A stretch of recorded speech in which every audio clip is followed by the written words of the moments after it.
All right, we're going to take a look at these Piña Boston Shaker sets. I really like these, and I'm going to tell you guys why. Here you can see we have the 18 ounce here and the 28 ounce tin over here.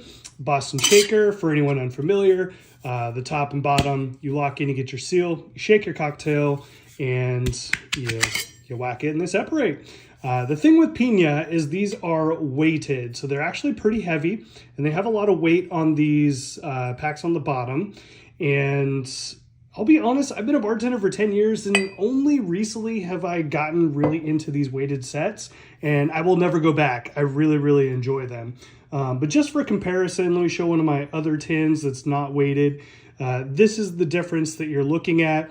Much more heavy duty. I don't even know if you can pick up on the thickness, but this is much thicker.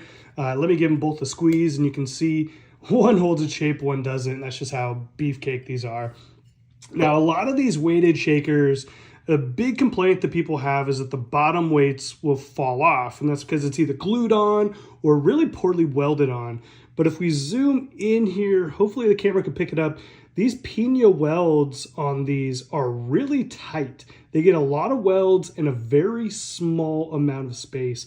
And I know that these are going nowhere. I've used these tins hundreds of times now, and I feel like there's literally zero fear of these coming off, which is really cool.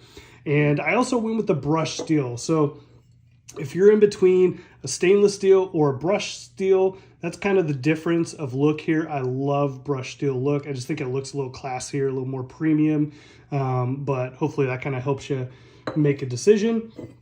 One small complaint I've seen in the reviews is people shaking this and not being able to break the seal. I want to give you a little quick tip for all of you, maybe newbie bartenders out there or home bartenders. If you take your tins and lock them up, you don't want it to be straight. This is going to make it really hard to break your seal. What you actually want to do with your tins is get one side, one wall straight, and one side with an L shape. So if you pack that in, this gets a really great seal on it. You can get your shake, and what you want to do is hit it along the L shape. And I've never had a problem with these tins falling apart. So I really like these. If you guys are on the market for a nice heavy duty weighted set of Boston Shakers, definitely check these out. Really cool.